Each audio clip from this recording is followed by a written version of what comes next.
Hey everybody, after a month, I'm finally back with a new video, so let's just get started.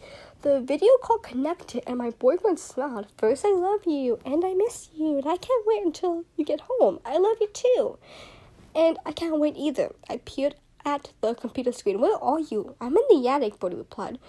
When I put my archery equipment up here, I found something cool. He just purchased an old house in Houston in a quiet neighborhood that I hope would someday be our neighborhood. We dated for 3 years now, and I thought he might propose after my college graduation this spring.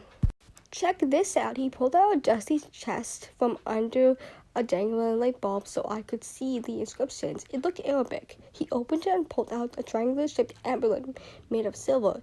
It had the same markings. Next, a tiny sliding box that contained a bit of paper and wood and some individual chunks. Smells like jasmine, he said, sniffing it. The next item was a drawstring bag. He opened it and poured out the contents into his pan. Oh, toenail clippings. What the hell? The last two things in the chest were a tattered copy of Court in a glass ball. Ornaments? No. There are no place to put hooks or string. There are 3 clear ones, and this one, he held it up to inspect. It was a nickel tin yellow. I swear the ball lurched in his palm, and it crashed to the floor and shattered. Something flashed like fire, Brody cursed. What was that? I cried. I don't know, he said, staring at something out of the line of sight. He cocked his head, listening. Brody, he said, then Donetta. What? Donetta was his mother's name.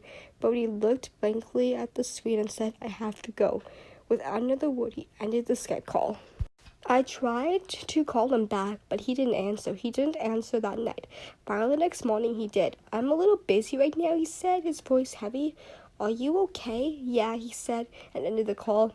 I heard nothing from him the next day, so I called his sister and asked her to check on him.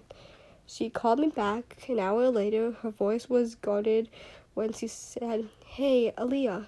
I saw him. He looked a little rough. Look, have you guys been fighting? What? No. He just looked at me when I told him you were worried.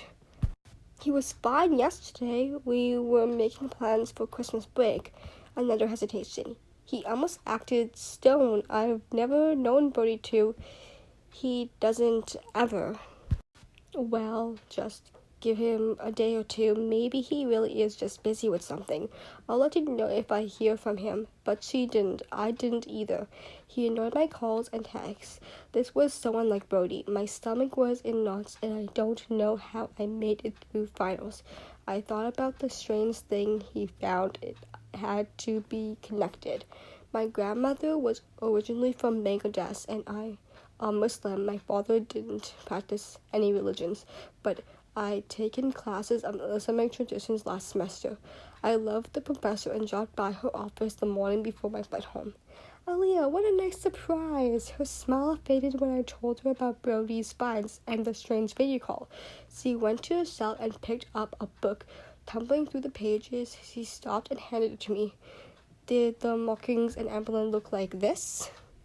Yes, what is this? We didn't discuss it much in class, but our court holds that there are 3 separate creations of Allah, angels, humans, and jinns. The object you described were used by magicians to control and use of jinn to do their bidding. Sometimes they trap these creatures in glass bowls. A jinn. I laughed. You mean a genie? The thing you described are evil magic. You said he repeated his mother's name. The legend is a magician needs 3 things from you to discuss you with a demon. A name, your mother's name, and a trance of hair, nail clippings. You don't really believe in genies. She looked at me for a moment and then said, I'm sending you an email with passage to read to the war of the jinn's possession. When you see Brody, why don't you try it? And Aaliyah, be careful. I laughed off her warning, but my heart felt heavy. When I knocked on Brody's door that afternoon, he opened it on the 3rd knock. His appearance shocked me. He looked tired, unshaven. He stared at me as if I were a stranger. Brody, what's going on? Something flickered in the hallway behind him, like an aftermath of a camera flash. I swear for an instant I saw a woman made of flames. He glanced behind him, then back at me. You should go.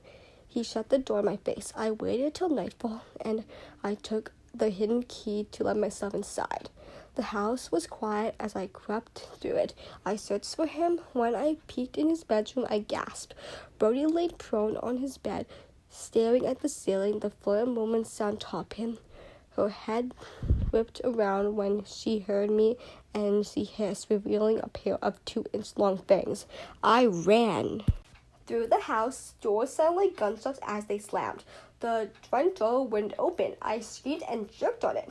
She was coming. The attic ladder was down, so I lunged up the steps. I dug out my cell phone, trying frantically to open the email from my professor. Through the opening, Brody and the flying woman stared at me. The door swung shut. I've been here for hours. I screamed the passage my instructor sent me until both my voice and my cell battery died. Now I smell smoke. Well, I hope you enjoyed the story that I told today, and I'll see you guys in my next video.